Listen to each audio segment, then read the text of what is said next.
This is my 1-year journey of strength and resilience, surviving a terrorist attack. My name is Adam Ezekiel, and I survived a terrorist attack 1 year ago.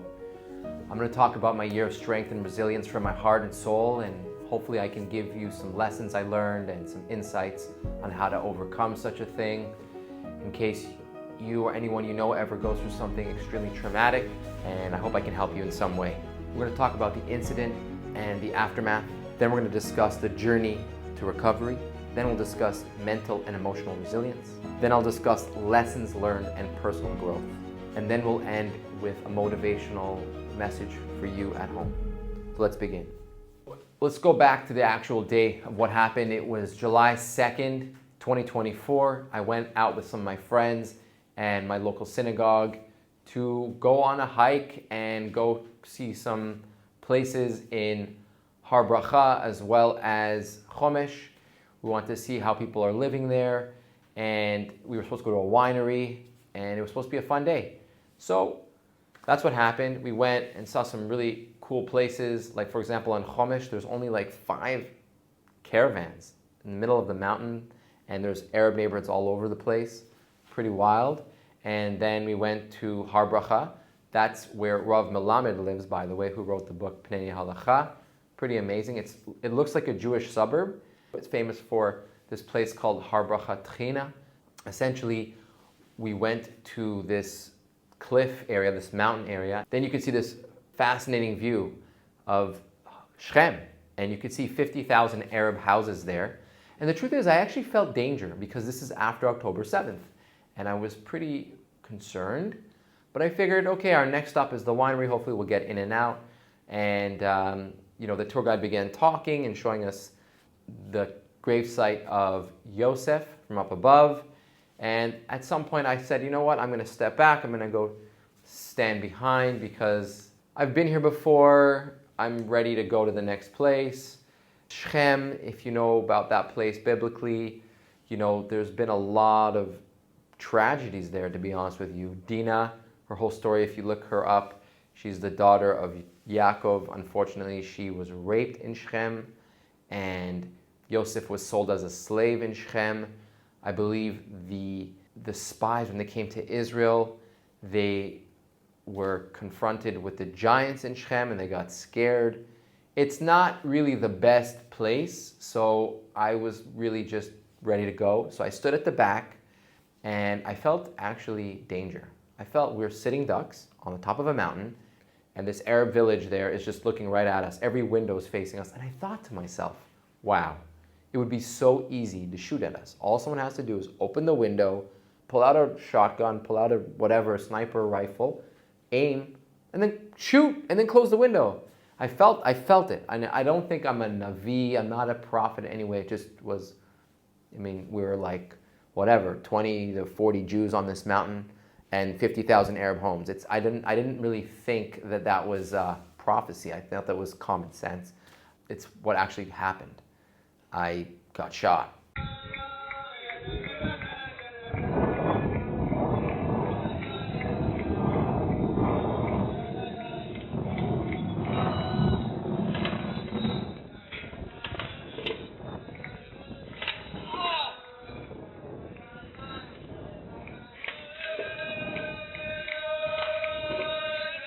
Right in the chest, right upper chest, right here.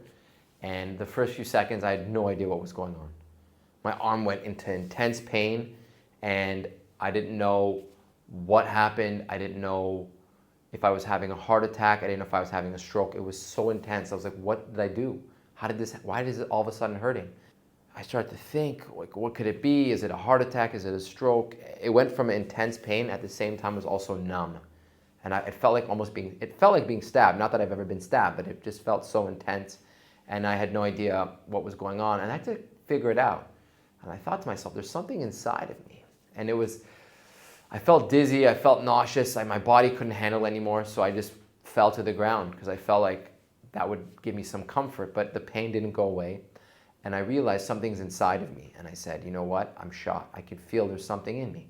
It must be I was shot. And what's fascinating is, this is a big lesson, is the person that speaks first in a terrorist attack has the microphone. They're the ones people pay attention to. And I won't name names. Someone important in my group said, "No, you're not." And they said, "I heard a bang. I think your phone exploded." I was like, "What are you talking about?" Right? And I showed them my phone. My phone is here in my hand. It's fine.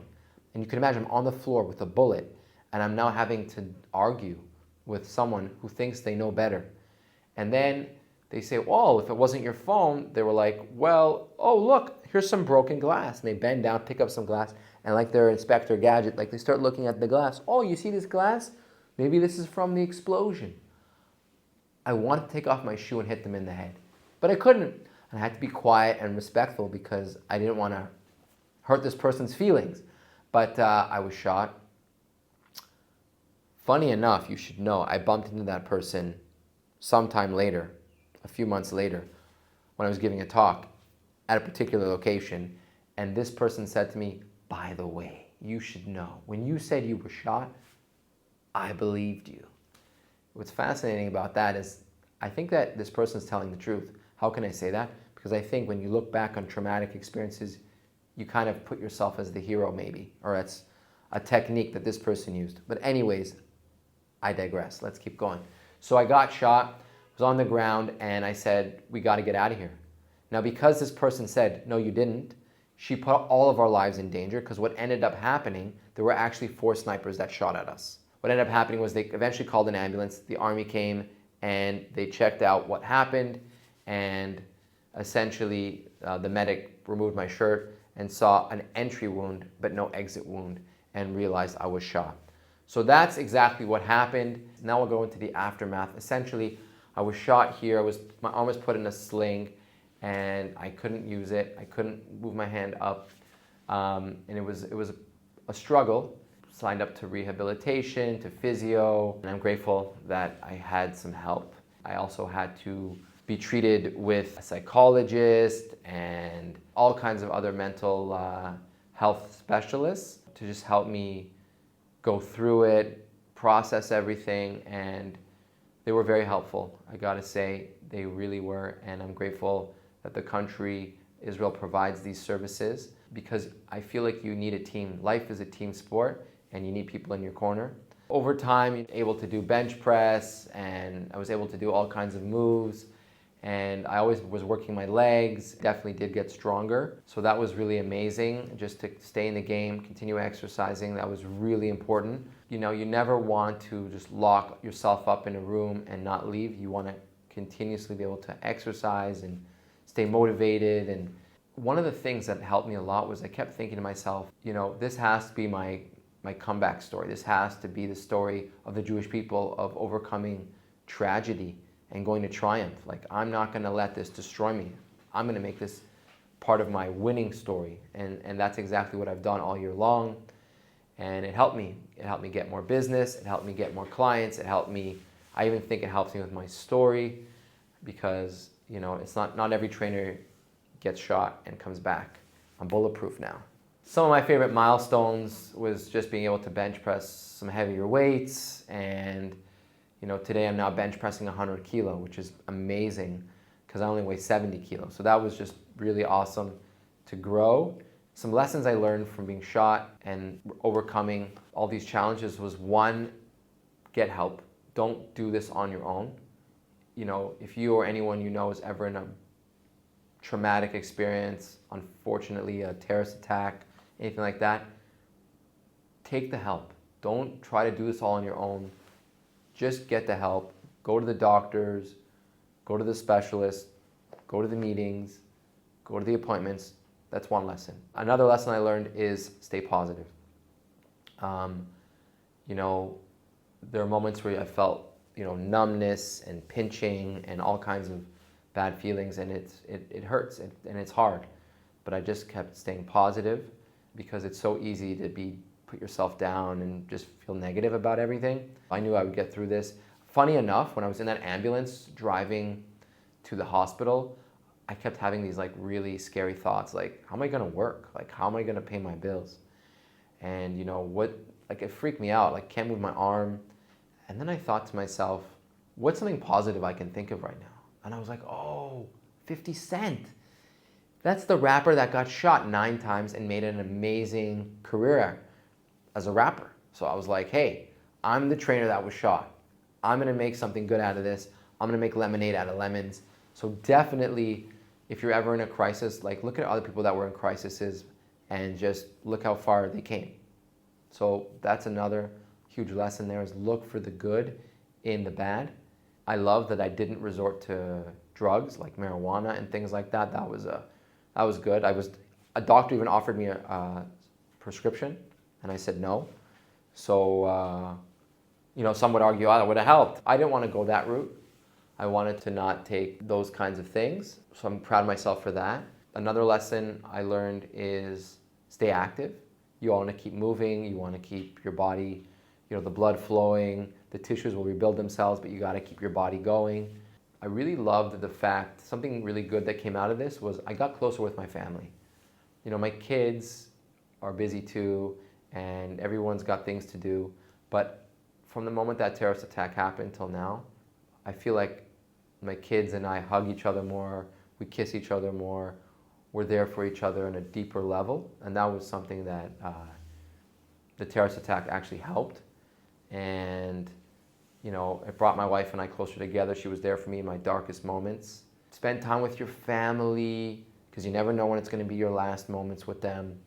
Every single day, we say the blessing, Hashem machin mitzadei gaver. God plans our steps. I was supposed to be standing there. If you see the video of how I was shot, the bullet went through others to get to me. And I believe it's because God chose me. This is my destiny. I can handle this. I was born for this. If God put me in it, then I meant to get through it. And if I was meant to get through it all along, then I was born for it. I believe that God is with me, and this is just the beginning. I have a whole load of other lessons. I have 15 lessons that I learned. That's its own talk. I even go to different synagogues and places to speak about them. That'll be a separate video, and you can check that out on my channel. So keep your eye open for that. And really, another lesson is just take one step at a time. It takes a while. Another important thing was my kihila, my synagogue, was really there for me. I really am grateful. It's called Lebedik, but it was bigger than that. It was the whole Renana community. All the synagogues come together in crises, and a lot of them were there for me in so many ways. I would really recommend, if you're Jewish, whatever religion you are, wherever you are watching this, be part of the development of your community, because you never know when someone's going to need you or when you might need them. So go to events, go to synagogue, go to that religious services and classes and reach out to people, talk to people, grow, because that helped me a lot. That helped me really put meaning to this. In a nutshell, you need a support network when you go through a crisis. So build one before, so that when you go through something hard, you have people there for you in your corner. Whether it's family, friends, community, work on your community, build your community, grow with your community. So some perspectives that changed for me, I'm gonna be honest with you. Look, I definitely was someone who had greater hope for peace in general when I moved here. I'm Canadian, and I was born in Israel, grew up in Canada, I moved back to Israel, and I grew up with Christians, Muslims, you name it, all the walks of life. And so I came to Israel and I figured peace is totally possible. And a part of that was damaged. I have not seen any protests against Hamas from any Arab communities. For sure, there have been in Gaza, and unfortunately, those people have been killed and silenced. I'm happy that they're trying at least to protest Hamas, but in Israel itself, not past the green line, even with Israel itself, I'm sure they exist, and I'm sure that there may have been. I haven't heard of any. They haven't made it to any newspapers I've read about. I don't know of any. No one has ever told me of any protests. I don't see anything on social media where Arabs are against what Hamas did. Obviously, there are people like Naz Daily, Yosef Haddad, and I know that there are a few other ones that I can't recall their names right now that have spoken up. I'm really happy about that, and I love those types of people. I'm all for that, but I haven't heard many others. I haven't heard of communities. Now you could argue maybe their lives are threatened, maybe it's taboo. Okay, whatever reasons they have, I don't really see peace happening the way things are right now. Though you look at the Abraham Accords, they look like they're going to expand to other countries, possibly Syria, possibly Lebanon, possibly Saudi Arabia. It looks like there is hope. I do think that there's light at the end of that tunnel, and maybe the Arabs that live in Gaza, maybe they will change. Maybe they'll have new leadership, and maybe there will be something there. But the way things are right now, I'm pretty disappointed, meaning who shot me? I don't know their name. There were 4 snipers. Apparently 3 were killed and 1 was badly injured. I have no idea who this person was. I don't know if they were a terrorist. Perhaps they were just a normal Arab, for what I understand, from what I've seen. And I think most people would agree, these people were taught to hate Jews since birth. They think we are oppressors, rapists, colonizers, and it is the greatest reward and greatest honor to murder a Jew. So I feel these people that were shooting at me and my friends were happy about it. And you can see that there's this idea I've heard that when an Arab kills a Jew, they get rewarded in heaven, as well as the Palestinian Authority has a pay-to-slay system where they literally pay these terrorists, these people, money every single month for killing Jews. So that's one perspective that changed, where I just said to myself, like, you know what? I'm going to focus on me and my people. I'm going to focus on helping the Jewish people and people of faith and love all of humanity. I want to focus on those people. And so that's one perspective that changed. I'm being honest, like, okay, maybe I'll change again. Okay, maybe there'll be more hope. Okay, but at this point, I am disappointed in the Arab community. I would love for that to change. I will say something really amazing though. I did get several messages from my Iranian friends that I grew up with in Toronto who reached out and wished me love, safety, protection, and blessings. So I'm saying there is love and respect and support in the air from the Muslim community, but at least the one that I know of in Israel, I could use some strengthening there. I need it to come from them. In fact, I just get hateful comments actually from the Arab world when I post certain things. I'm a Zionist, all these bad things. I don't have to tell you what they say. You can just, you know. So anyways, any other perspectives is really just focus on your health, focus on your well-being, because that's everything you have. If you don't have your health, you have nothing. Doesn't matter how much money you have. It affects your marriage, it affects your state of mind. And just to end on a motivational message is really, when you're going through challenges, stay strong, because you're not going to be in that situation forever. You will get out of it. You will grow from this, and you really have to do everything you can to grow from it. Don't dwell on the suffering that you went through. Like, focus on the good. Focus on that things will get better. You will transform from this. There are going to be opportunities that come from your struggle, from your trauma. And there are people out there that need to hear this kind of stuff. Like, I know there are other people out there that are listening to this that got shot, that got stabbed, that got beat up, that someone injured them, that they just went through some traumatic experience. I know that this story will help someone out there. If it's just one person, okay, I'm grateful, right? Because we're only alive for a certain amount of years. So even if my kids or my grandchildren see this video one day in the future, okay, so they'll learn, hey, their grandfather, great-grandfather was the man, was a champion that could get out of something hard. Okay, so like, people will look up to you and people will learn from you. Take this as an opportunity to grow. There's what to learn from everybody. I learned that I'm capable of getting through hard things, and that it all comes with one small step every day. You just gotta show up. And even if it's just a tiny, tiny step, do it, go for it. And obviously, another thing I recommend is also sharing your story. Like me making this video, me journaling, me sharing this with my friends and family. People come up to me and they're like, what'd you learn? What'd you grow? What's it like living with a bullet inside of you? I feel the bullet. I can't sleep on my right side with the bullet. It is what it is. I make the best out of the situation, and you just got to keep going. Listen, we just got out of a war with Iran. It could come back, and there were ballistic missile sirens, etc. Just stay positive. It's not perfect.